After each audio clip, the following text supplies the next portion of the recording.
Budget প্রণয়ন করা সরকারের একান্ত কর্তব্য। মাননীয় স্পিকার, বাংলাদেশের কর জিডিপির অনুপাত বর্তমানে 8% নিচে, যা দক্ষিণ এশিয়ার দেশগুলোর মধ্যে সর্বনিম্ন। নেপাল 23.3%, ভারত 20.3%, পাকিস্তান 15.3%, শ্রীলঙ্কা 13.3, বাংলাদেশ 7.51। এ বিষয়ে আমাদের যত্নবান হতে হবে। মাননীয় স্পিকার, আয়কর থেকে রাজস্ব আয়কর থেকে আয় হওয়ার কথা 50% আয়কর থেকে, কিন্তু বাস্তবে 10 থেকে 15%-এর বেশি আয় হচ্ছে না, যদিও 35% আয় দেখানো হচ্ছে। বর্তমান বাজেট 9,38,00,000 কোটি টাকা। বাজেটটি অবশ্যই জনগণকে স্বপ্ন দেখাতে পারে, তবে এক্ষেত্রে অপচয় কমাতে হবে, স্বচ্ছতা বাড়াতে হবে, দুর্নীতি না কমালে অতীতের মতো বাজেট বাস্তবায়নে বাধাগ্রস্ত হতে হবে। মাননীয় স্পিকার, আমি পরিষ্কার করে বলতে চাই, আমি পরিষ্কার করে বলছি বা বিশ্বাস করি, I am more than sanguine. আমাদের আসল ঘাটতি হলো এথিক্স অ্যান্ড গুড গভর্নেন্সের। মাননীয় স্পিকার, ধর্ম মন্ত্রণালয়ের উচিত ধর্ম, বর্ণ, গোত্র নির্বিশেষে সকল মানুষের ধর্মীয় অধিকার সংরক্ষণ করা। কিন্তু একথা মনে রাখতে হবে, আল্লাহ পাক আমাদেরকে পরিষ্কার করে বলেছেন, হে ঈমানদারগণ, আল্লাহকে ভয় করো। লোকদের কাছে তোমাদের যে সুদ বাকি রয়েছে তা ছেড়ে দাও, যদি যথার্থই তোমরা ইমান এনে থাকো বা ইমানের দাবিদার হয়ে থাকো। যদি তা না করো তাহলে আল্লাহ ও রসুলের পক্ষ থেকে যুদ্ধের ঘোষণা রইল। সূরা আল বাকারা 278-79। জাকাত মুসলিমদের জন্য ফরজ। এদেশে প্রতি বছরে 2 লক্ষ টাকার জাকাত আদায় করা অতীব সহজ।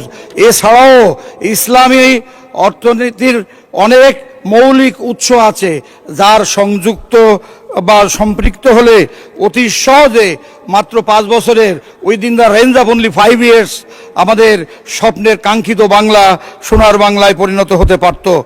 জাকাত দেবে বিত্তবানরা, পাবে অসহায় হতদরিদ্র মানুষেরা। এটাকে প্রোগ্রেসিভ ট্যাক্স বলা যেতে পারে।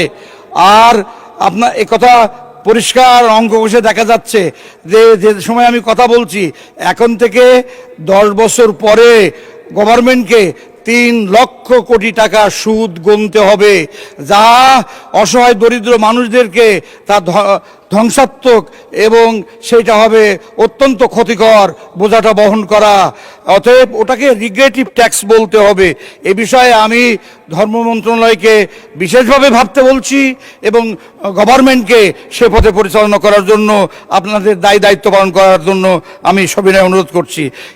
কৃষি মন্ত্রণালয়, একথা দেবালোকের মতো সত্য, একটি জাতির অর্থনৈতিক ভাগ্য বিনির্মাণে কৃষি মন্ত্রণালয় অত্যন্ত গুরুত্বপূর্ণ ভূমিকা পালন করে থাকে। কৃষকের তেল, বীজ, সার, কীটনাশক সুনিশ্চিত করতে হবে। এ মন্ত্রণালয়ের বাজেটটা আশাব্যঞ্জক বটে, তবে কীটনাশক এবং কোল্ড স্টোরেজের খরচ কমাতে হবে। আমার এই মন্ত্রণালয়ে 16% বাজেটে 16% বরাদ্দর প্রস্তাব করছি।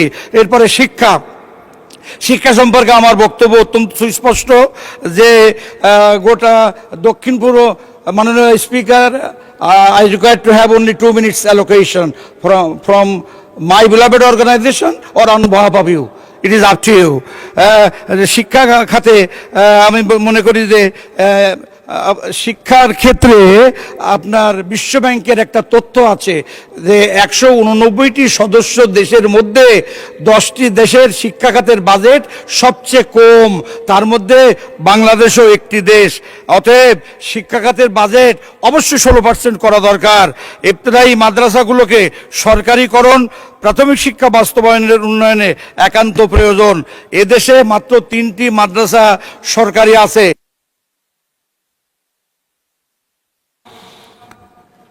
মাননীয় সদস্য, আপনি 2 মিনিটে আপনার বক্তব্য শেষ করেন।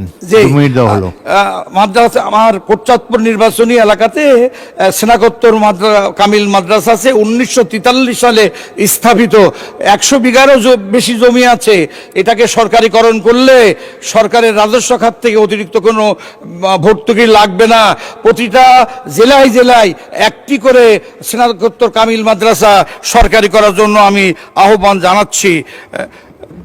মাননীয় স্পিকার, দেশে একটি কৃষি বিশ্ববিদ্যালয় স্থাপনের বিষয়ে আমি আমার সীমান্ত এলাকার মহেশপুরের এশিয়া মহাদেশের দ্বিতীয় বৃহত্তম ফার্ম দত্তনগর ফার্মে এটাকে স্থাপন করার জন্য আমি আগাগোড়া দাবি করে আসছি।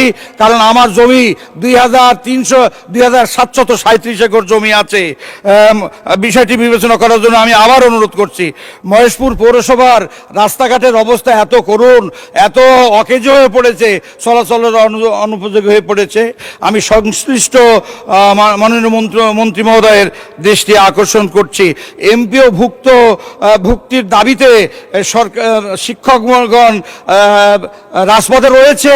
I would like to make an earnest request to our beloved government to pay due respect to their demands. এই কথাগুলো বলে আমি আরেকটু বলতে চাই, লক্ষ লক্ষ বিঘা জমি আমার এলাকাতে জলাবদ্ধতা আছে। মাননীয় আইনমন্ত্রী আছেন, আমার লানের ডিস্ট্রিক্ট মিনিস্টার সহ প্রধানমন্ত্রী আছেন। আমি সকলের প্রতি মাননীয় স্পিকারের মাধ্যমে বলি, দয়া করে মেহেরবানি করে দখল হয়ে গেছে আমার বেতনা কুদলা নদী, সেগুলোকে দখলমুক্ত করতে হবে, খাল খনন করতে হবে। এছাড়া একটি স্থলবন্দর মহেশপুরের সীমান্তে করা যায় কিনা, যেটা দর্শনা থেকে একটা রেল রাস্তা এনে সেটা মহেশপুরের সীমান্ত দিয়ে জিকরগাছা হয়ে আপনার বেনাপোল বর্ডার ওদিকে মেহেরপুর পর্যন্ত যেতে পারে। কথা তো অনেক, দাবিও অনেক, সব কথা একসময় বলা যায় না।